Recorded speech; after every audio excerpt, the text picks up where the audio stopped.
एकदम से नहीं बोल दो, यह संभव दिखाई नहीं देता। अज्ञान नहीं है तो साधना और श्रवण और मनन की आवश्यकता क्या है? आप किस चीज को हटाना चाहते हो? बोले जो नहीं है। ये क्या बात हुई?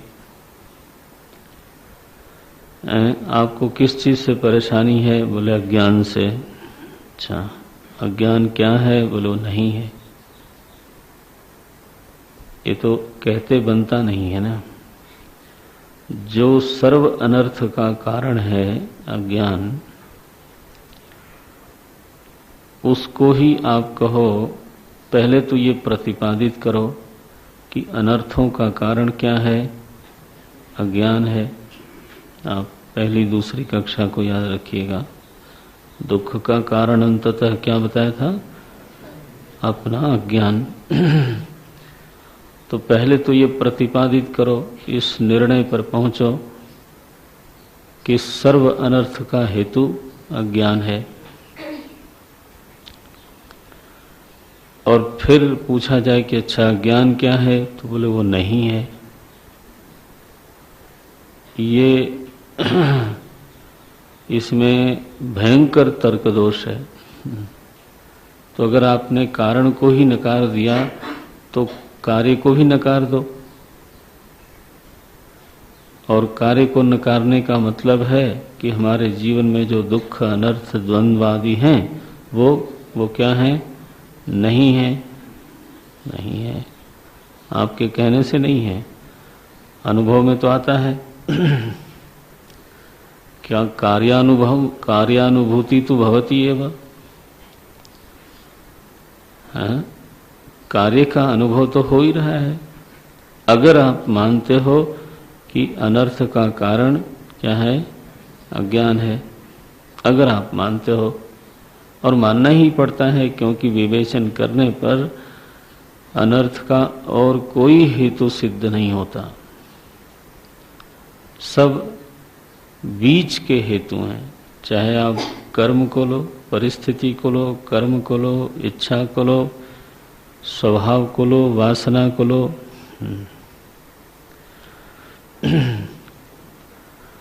काल ही कर्म ही ईश्वर ही मिथ्या दोष लगाई। आप जिनको अनर्थ का कारण बोलते हो वो वास्तव में असली कारण तो है नहीं। विवेचन करने पर, विश्लेषण करने पर यह सिद्ध ही होता है कि सिवाय आत्मा के अज्ञान के,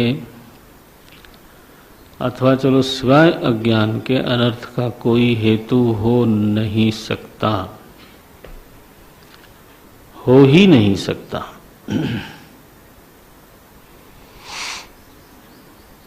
यह प्रतिपादन इसलिए मैंने पहली और दूसरी, मेरे ख्याल से 2 कक्षाओं में पहले इसी का विवेचन किया था। ये हो नहीं सकता कि कोई और कारण हो हमारे और आपके अनर्थ का।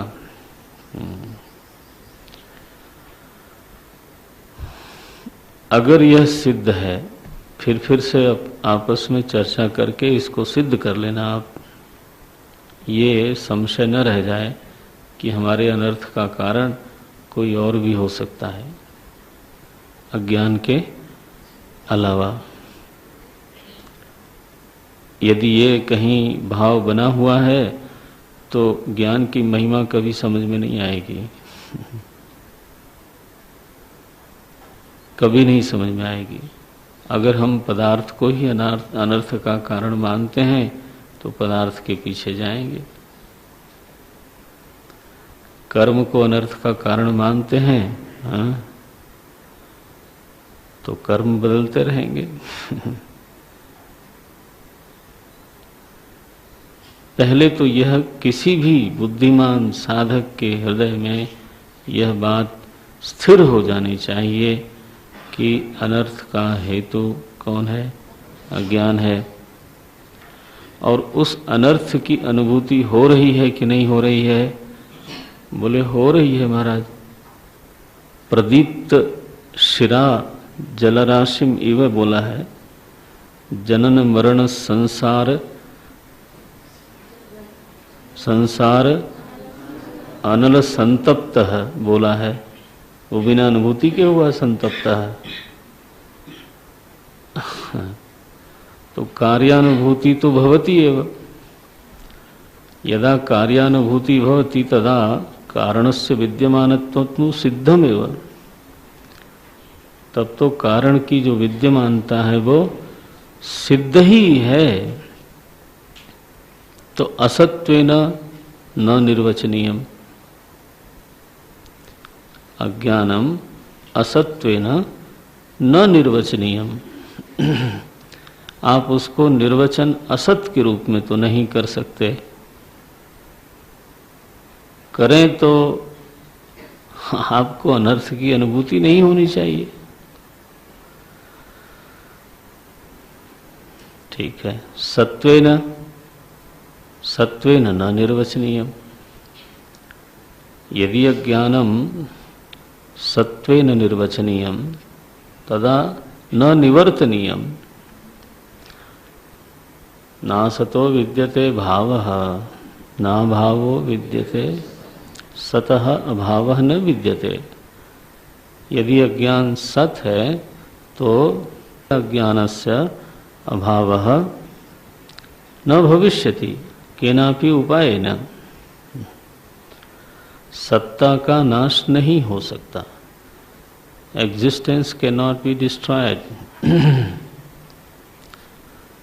ये एक ऐसा सत्य है जिसको सभी लोगों ने स्वीकार कर लिया। भाव को अभाव में बदला नहीं जा सकता। भाव का एक रूप होगा, उस रूप को बदल सकते हो, आप वृक्ष को काट सकते हो, यस, लेकिन लकड़ी तो बचती है। लकड़ी को जला सकते हो, राख तो बचती है, और गैसेस निकल गई तो वो भी अपनी जगह पर बचती ही हैं। फिर वो राख मिट्टी बन गई, अब क्या करोगे? हाँ, ये ठीक है कि जो सत्ता वृक्ष रूप से प्रतीत हो रही थी उसका वृक्ष रूप से प्रतीत होना समाप्त कर दिया आपने, लेकिन वह सत्ता जो वृक्ष रूप से प्रतीत हो रही थी, वह सत्ता तो उसको तो कुछ नहीं कर नहीं पाए आप चाहते थे कि मैं इसको कुछ नहीं बना दूंगा। कोई भी उपाय करे किसी भावात्मक वस्तु को कुछ नहीं बनाने में असमर्थ है। आप समझते हो ना, कुछ नहीं बनाना माने हम चाहते थे कि वृक्ष को हम ऐसी दशा में ले जाएंगे जहां कुछ शेष नहीं होगा। हमने शेष तो हमेशा रहता है, आप उसको कुछ भी कर लो। तो यदि अज्ञान भाव रूप है तो सतः अभावः न विद्यते। फिर साधना और शास्त्र सभी व्यर्थ हैं। और नित्य क्या है? बोले अनर्थ नित्य है। चलो जी, साधना और शास्त्र व्यर्थ है और अनर्थ नित्य है।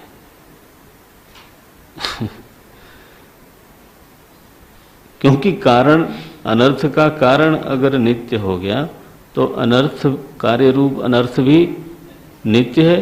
बस आप फिर क्यों बैठे हो सांदीपनी में? हाँ, क्यों सदाचार, क्यों सत्कर्म, क्यों साधना, क्यों श्रवण, क्यों मनन? तो मोक्ष की जो इच्छा है यह स्वयं अप्रासंगिक होगी, होनी नहीं चाहिए, लेकिन है मोक्ष की इच्छा। श्रुति इसका वादा करती है, युक्ति से यह सिद्ध होता है, महापुरुषों की यह अनुभूति है। तो अगर किसी महापुरुष की अनुभूति है कि मोक्ष हुआ, किससे? सहेतुक अनर्थ से अगर मोक्ष हुआ, यह महात्माओं की अनुभूति है, तो तो अज्ञान की निवृत्ति सिद्ध ही है। बिना निवृत्ति के उनकी अनुभूति कैसे हुई? अगर अज्ञान निवृत्त हुआ, इसका अभिप्राय है कि वो सत नहीं कहा जा सकता।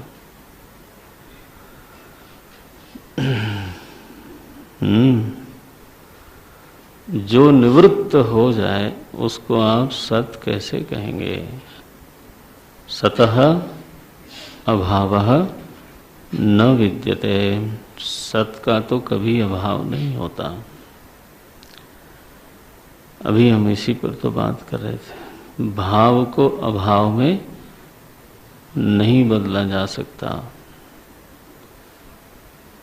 देखो, ये है इसकी जटिलता। सत्वेन न निर्वचनीयम, असत्वेन न निर्वचनीयम, तदा किम करिष्यामि। तो हमारे वेदांत में ख्याति आई, अनिर्वचनीय ख्याति। 5 ख्यातियां हैं, आगे के ग्रंथों में कभी पढ़ाया जाएगा आपको। तो सत्ख्याति, असत्ख्याति।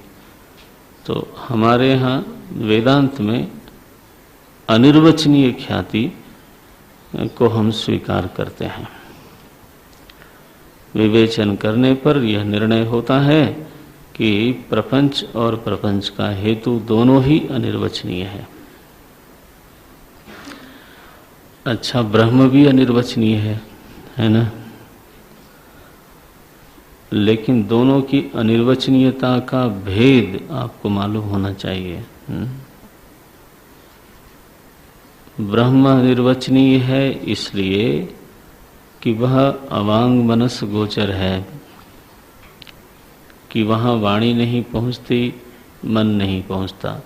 चूंकि वह मन का विषय नहीं बनता, इसलिए वाणी का विषय नहीं बनता। ठीक है ना? जिसको आपने मन से नहीं जाना, इंद्रियों से नहीं जाना, उसको आप वाणी का विषय कैसे बनाओगे? बना नहीं सकते।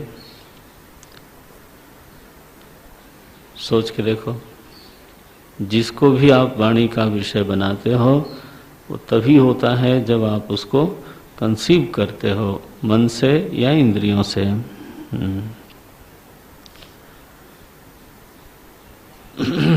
ठीक है ना? और ब्रह्म के बारे में आप पढ़ते हो, यतो वाचो निवर्तन्ते अप्राप्य मनसा सह। देखो, तो इसलिए वो सत्वेन असत्वेन अनिर्वचनीय नहीं है। इसको आप जरा जोर से मन में धारण करना। ब्रह्म सदसद्भ्याम अनिर्वचनीय नहीं है। कैसा है? अवांग मनस गोचरत्वेन अनिर्वचनीय है। दोनों की अनिर्वचनीयता में बहुत अंतर है। अनिर्वचनीय शब्द बोलने से एकदम से आप लीपा पोती मत कर देना है कि ये भी और वो भी, ब्रह्म और माया दोनों ही अनिर्वचनीय है। अरे अनिर्वचनीय है तो समझना चाहिए। ठीक है ना? तो सत्वेन असत्वेन सदसद्भ्याम अनिर्वचनीयम, पहला लक्षण ये किया। है कि नहीं है ये हम नहीं कह सकते। बोले वाह, क्या कही है बात आपने। क्या कहा आपने कि है या नहीं है ऐसा हम नहीं कह सकते। बोले कहने का तरीका आपका लाजवाब है। बोले हमारे पास और कोई वाक्य नहीं है, हम यही बोल सकते हैं। जहाँ तक सत्ता का प्रश्न है हम अनिर्वचनीय ही बोलेंगे। ध्यान रखना, अनिर्वचनीयता केवल इसी क्षेत्र में है। किस क्षेत्र में? सत्ता के क्षेत्र में, कि वो है या नहीं है यह नहीं कह सकते। लेकिन आप ये मत सोचना कि वो त्रिगुणात्मक है कि चतुर्गुणात्मक, ये भी हम नहीं कह सकते। अरे हर जगह अनिर्वचनीयता मत लगाना। हाँ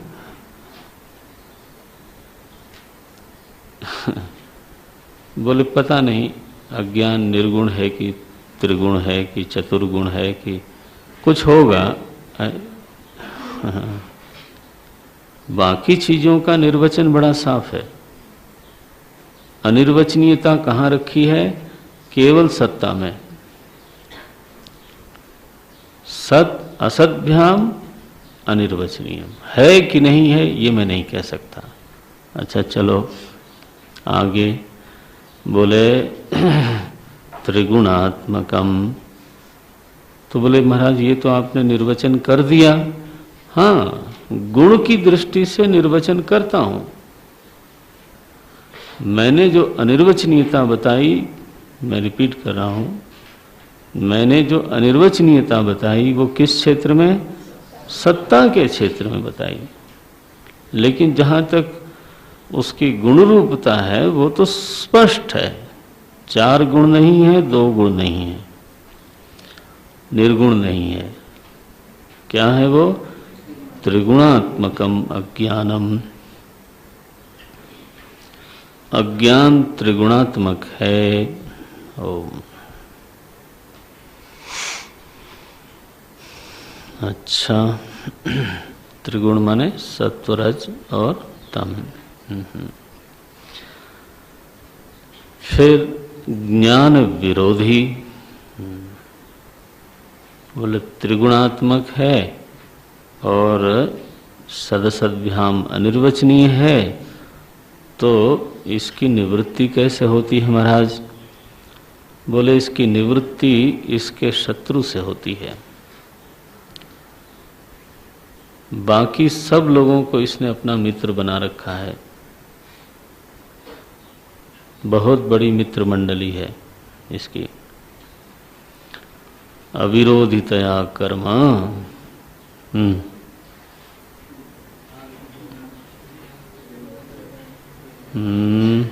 आत्मबोध पढ़े हुए 20-25 वर्ष हो गए होंगे, इसलिए आपको क्यों याद आएगा?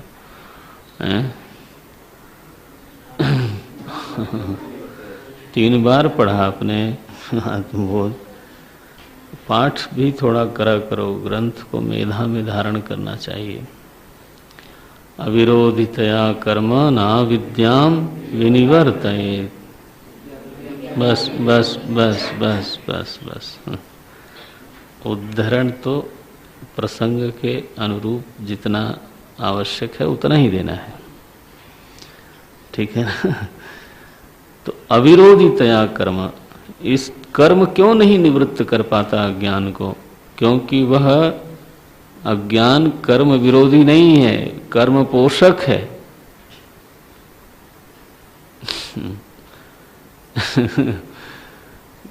कर्म का पोषण करता है, कर्तृत्व का पोषण करता है, भोक्तृत्व का पोषण करता है। इसलिए अज्ञान तो कर्म विरोधी नहीं है, इच्छा विरोधी नहीं है। वाह, इच्छा का पोषक है। संस्कार विरोधी नहीं है, संस्कारों का उत्पादक है। वाह, शस्त्र विरोधी नहीं है नारायण। शस्त्र उसी में से निकले हैं। आखिर अज्ञान से ही सब निकला है। किसी का विरोध नहीं है उससे, सिवाय एक शत्रु है उसका, विचारम न सहते। तो ज्ञान विरोधी। अज्ञान का एक लक्षण है कि वह ज्ञान विरोधी है। ज्ञान विरोधी होने का मतलब सत्वात्मक है ऐसा नहीं। क्या है? इसका अभिप्राय है ज्ञान से निवर्त्य है। ज्ञानेन निवर्त्यत्वम, ज्ञान विरोधित्वम, ऐसा। ज्ञान विरोधी कहने का अभिप्राय क्या है कि अज्ञान ज्ञान से ही निवृत्त किया जाता है। निवर्त्य निवारक संबंध किसमें है? तो बोले ज्ञान और अज्ञान में है। अज्ञान और कर्म में नहीं है, अज्ञान और इच्छा में नहीं है। ज्ञान विरोधी त्रिगुणात्मकम, ज्ञान विरोधी, बढ़िया, भाव रूपम। बोले महाराज आप अभी तो कह रहे थे सदसद्भ्याम अनिर्वचनीयम, आज सडनली आपने कह दिया क्या? भाव रूपम। मैंने आपको किसी दिन संकेत किया था कि इस भाव रूपम के ऊपर वेदांत में हमारे आचार्यों में दो मत हैं।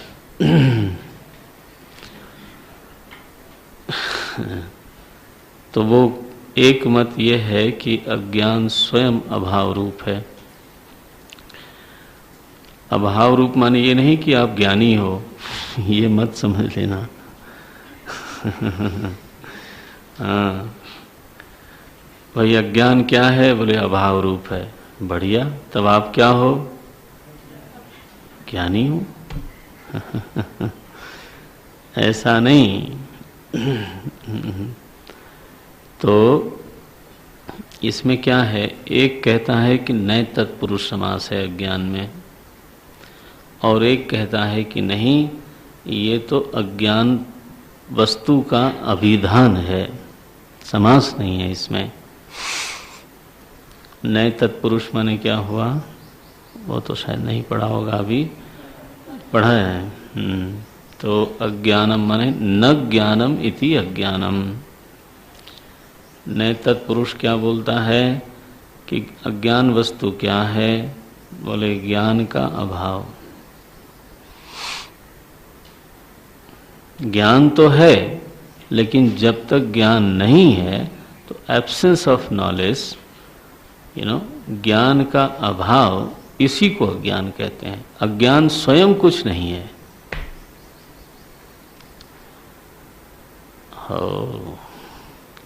तो ऐसे मत के आचार्य क्या बोलेंगे? अभाव रूपम। और यहाँ क्या लिखा है? हाँ, सावधान, भाव रूपम। तो यहाँ भाव रूप का क्या मतलब है? अस्तित्ववाची है? नहीं, वो ये कहते हैं कि जब तक ज्ञान नहीं हुआ है तब तक अज्ञान नाम की एक चीज है, वह अभाव नहीं है, एब्सेंस ऑफ समथिंग नहीं है, बल्कि वो स्वयं कुछ है। आपका शरीर एब्सेंस तो नहीं है किसी चीज का, है ना? It is something.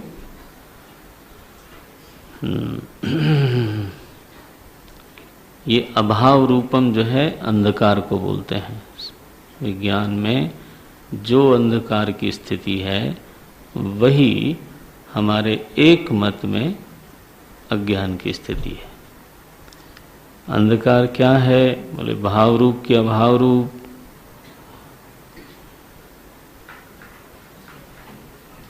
तो अंधकार तो अभाव रूप है।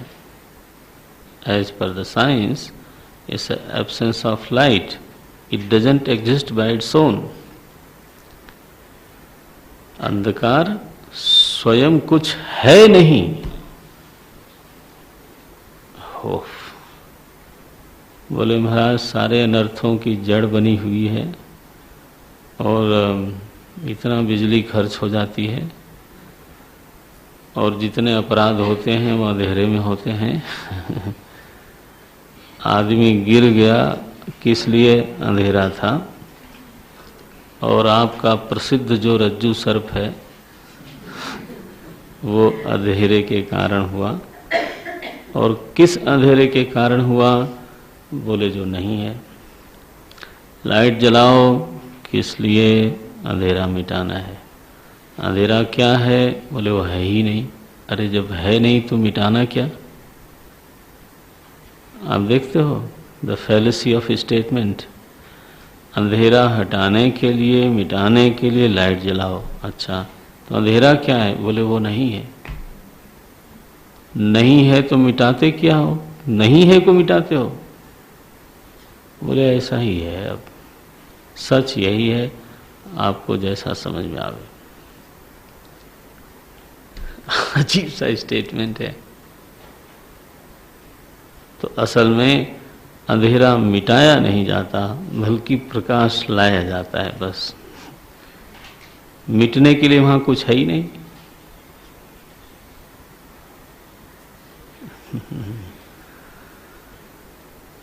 प्रकाश को उपस्थित करिए तो प्रकाश और अंधकार की कोई लड़ाई नहीं होती।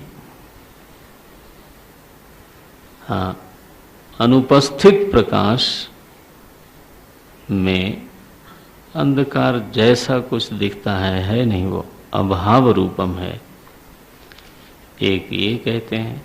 और मानो कोई ऐसा भी कहता हो, मानो कोई कहता नहीं है, लेकिन मानो कोई कहता हो कि नहीं नहीं, अंधकार भी कुछ है, भाव रूप है, और प्रकाश जब आता है तो वो अंधकार को सचमुच में मार मार के भगा देता है। वाह! तो प्रकाश की भी सत्ता हो गई और अंधकार की भी सत्ता हो गई। हाँ, ये बस इतनी सी बात रही कि अंधकार प्रकाश के द्वारा निवर्त्य है। बढ़िया। सत्ता दोनों की है। तो दो मत हैं महाराज। देखो, ये हमारे सदानंद स्वामी जी उस मत के आचार्य हैं जिसमें तो अज्ञान को क्या कहा गया?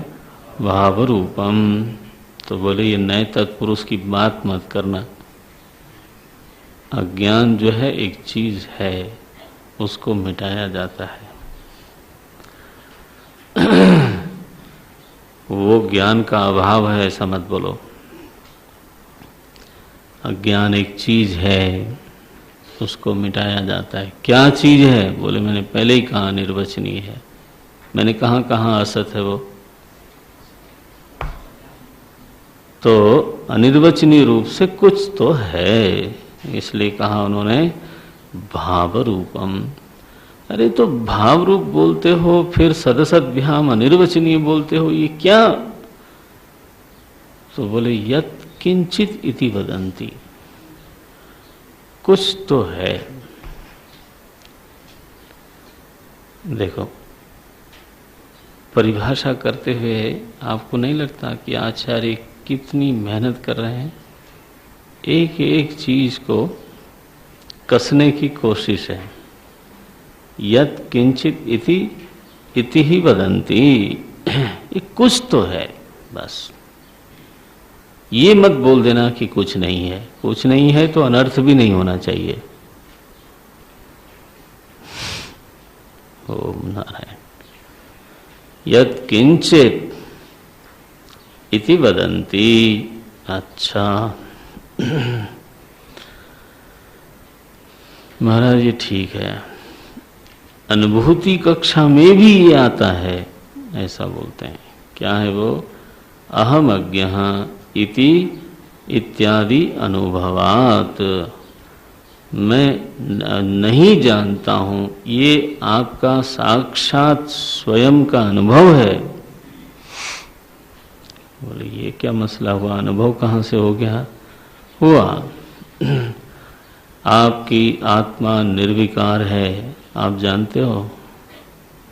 बोले मुझे तो ऐसा नहीं लगता, मुझ में तो विकार ही विकार है। सुबह से कितने विकार आ चुके। तो अपनी निर्विकारता के बारे में आपको समझ है? बोले नहीं जानता। इसी को बोलते हैं अहम अज्ञः। क्या आपको लगता है कि मैं आनंद स्वरूप हूं? बोले महाराज नहीं लगता। आपको इस बात की जानकारी है कि मैं आनंद स्वरूप हूं? बोले नहीं। तो ये जानकारी नहीं है क्या मतलब है? जब आप खुद बोलते हो मैं ऐसा अपने आप को नहीं जानता, तो अनुभव करके बोलते हो कि अनुमान करके बोलते हो? भीतर तक आत्मनिरीक्षण करके देख लिया कि मुझे तो ऐसा नहीं लगता, तो अपनी निर्विकारता हमसे छिपी हुई है, हमारी आनंद रूपता हमसे छिपी हुई है, और इतनी छिपी हुई है कि हम ये भी मानना चाहते हैं कदाचित कि पता नहीं ये शास्त्र सही बोल रहा है या मेरा आज का अनुभव ठीक है। आप निर्विकार हो,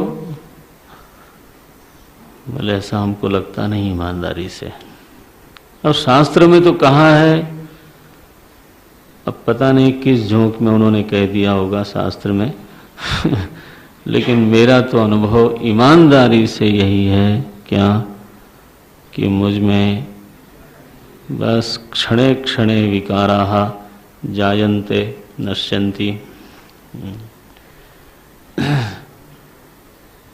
विकार माने पूर्वावस्था का परित्याग, नई अवस्था का प्रादुर्भाव, इसको विकार बोलते हैं। वह अनुकूल हो जाए तो लोग संस्कार बोलने लगते हैं, कुछ नहीं संस्कार। यह तो केवल फिलॉसफी ऑफ कन्वीनियंस है। असली बात तो यह है कि निरंतर पूर्वावस्था का त्याग हो रहा है और नई अवस्था का प्रादुर्भाव हो रहा है, उसको विकार बोलते हैं। बच्चा जब जवान हो रहा होता है तो बोलते हैं बढ़ रहा है, और जब जवान बूढ़ा होने लगता है तो कोई नहीं बोलता कि बढ़ रहा है। हाँ, तब लोग क्षयम बोलते हैं। हो क्या रहा है? विकार।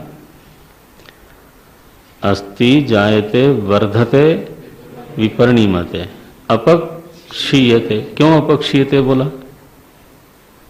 आखिर क्योंकि अब जो परिवर्तन हुआ वो हमको नहीं चाहिए।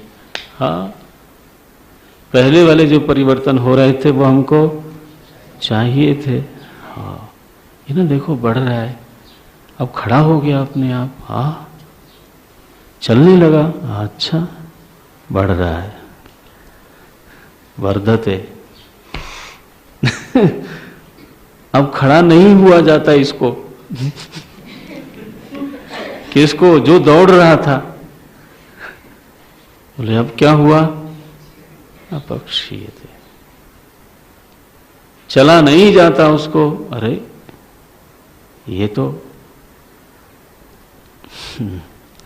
मोहम्मद अली विश्व के चैंपियन मुक्केबाज, और पिछले के पिछले ओलंपिक में हमने देखा उनको, जब उन्होंने मसाल पकड़ी नहीं जाती थी, ऐसे ऐसे कर रहा था, है ना।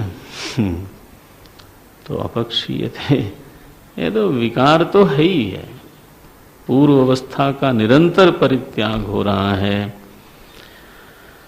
ना। तो विकाराः तु जायन्ते सततम।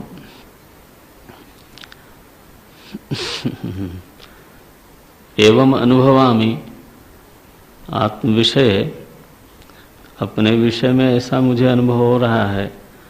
कहा शास्त्र में कहा गया कि आप निर्विकार हो, बोले ऐसा मैं नहीं जानता। हाउ डू यू से?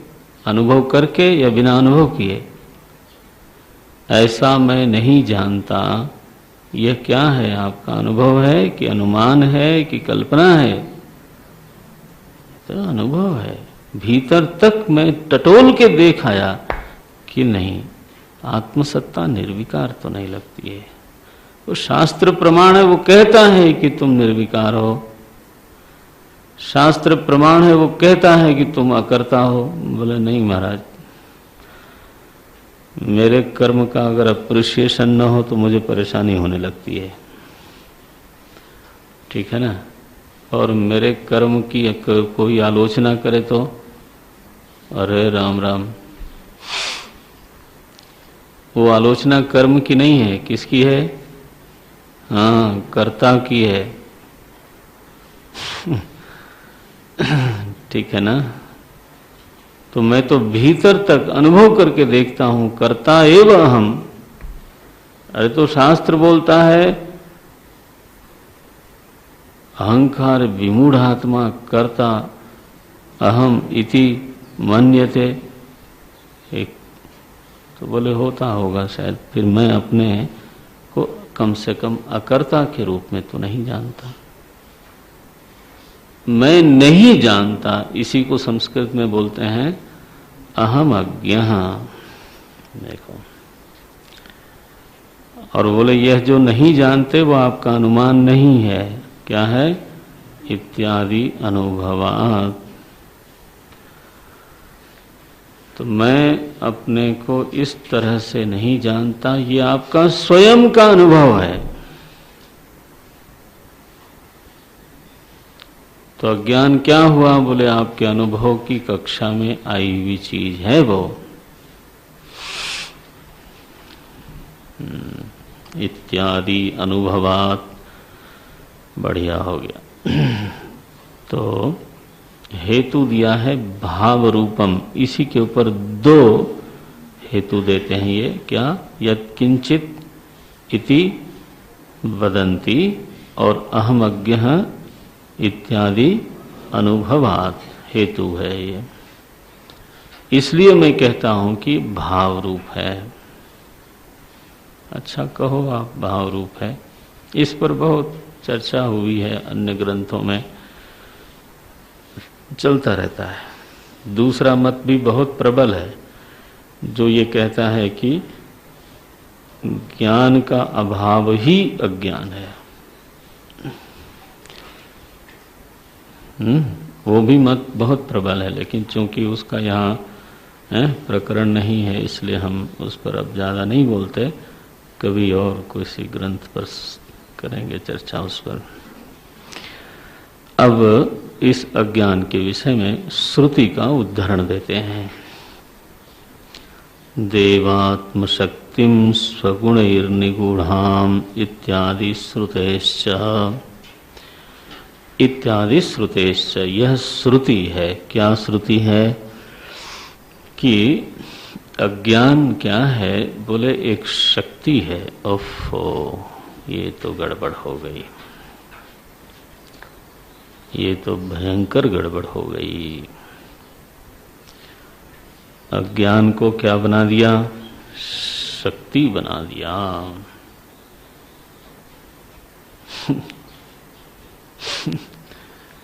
बड़ा मुश्किल है, सचमुच में अनिर्वचनीय है। जितना ही इस पर हम सोचते हैं उतना ही यह अनिर्वचनीय निकलता जाता है। त्रिगुण कहते हैं तो उसका आश्रय चाहिए। कि गुण, तो गुण की परिभाषा क्या है? नित्य परतंत्रत्वात् गुणः। जो नित्य परतंत्र है उसको गुण बोलते हैं। कभी कभी नहीं, क्या? नित्य परतंत्र। जैसे श्याम, गौर, नीलिमा, पीलिमा, कालीमा, लालिमा, ये सब क्या है? गुण है। तो वो किसी न किसी में होगी, स्वतंत्र नहीं रह सकती। ठीक है ना? कोमलता, कठोरता, ये गुण है।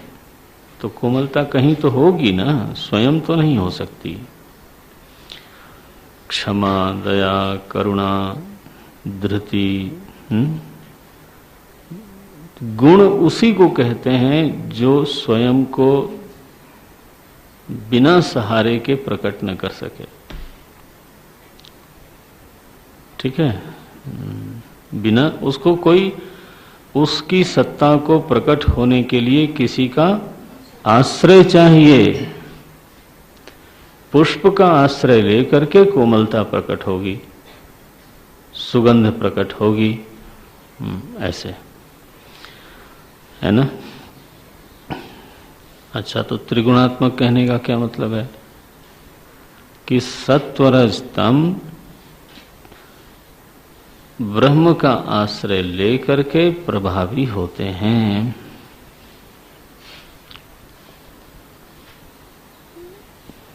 नित्य परतंत्र हैं, इसलिए उनको गुण कहा जाता है। समझ लेना।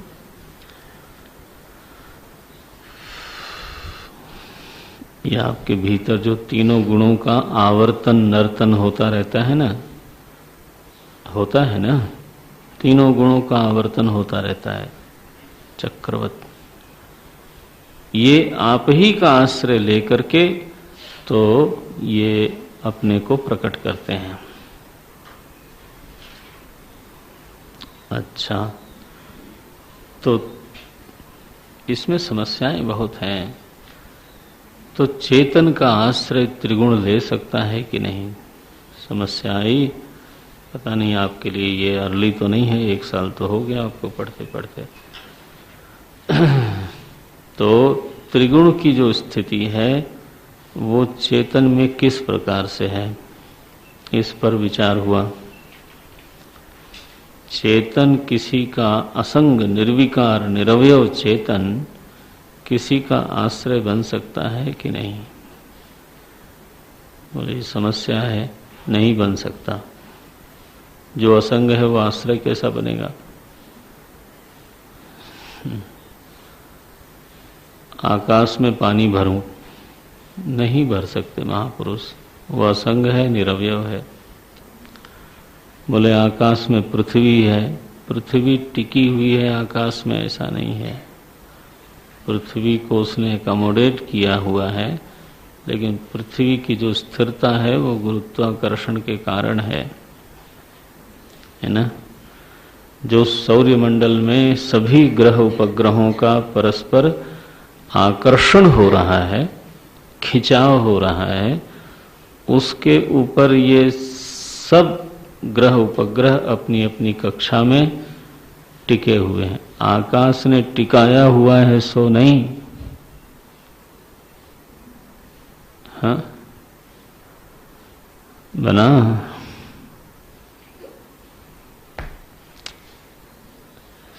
ये तो विचार राम राम से अच्छी तरह से करना चाहिए। तो असंग निर्विकार निरवयव चेतन में गुणों की स्थिति कैसी? बोले ये तो बड़ा मुश्किल है, नहीं हो सकती। अरे तो नहीं हो सकती तो अभी तो आपने कहा चैतन्याश्रित हैं, तो बोले विवर्त रूप से ये स्थित हैं। अच्छा, जैसे आकाश में नीलिमा स्थित है वैसे चेतन में त्रिगुण स्थित हैं, ऐसा बोल दिया महाराज। मूले कुठार घात, त्रिगुण को ही विवर्त कर दिया तो त्रिगुण का जो भी कार्य होगा वो सब। अच्छा, लेकिन जब शक्ति बोलते हैं तो ध्यान रखना, शक्ति शक्तिमान का जो संबंध है वो ऐसा नहीं है। शक्ति निश्चित रूप से शक्तिमान में ही रहती है, यह सही है। शक्ति का भी कभी भी स्वतंत्र अस्तित्व नहीं होता, यह सही है। मेरा बाहुबल बाहु छोड़ के जा नहीं सकता, विचार बल बुद्धि छोड़ के जा नहीं सकता, है ना। ठीक है ना। शक्ति निरंतर कहाँ रहती है? शक्तिमान में रहती है, लेकिन फिर भी शक्ति एक चीज है।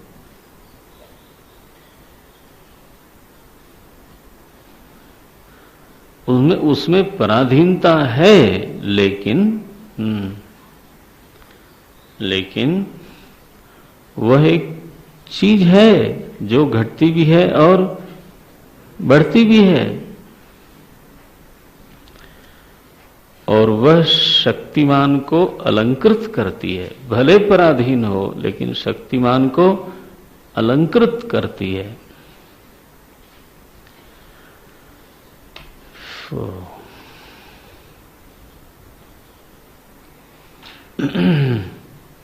और एक और इसमें सुन ही लो आपका, बाद में इसकी जुगाली हो जाए, जितना जिसको ग्रहण हो जाए।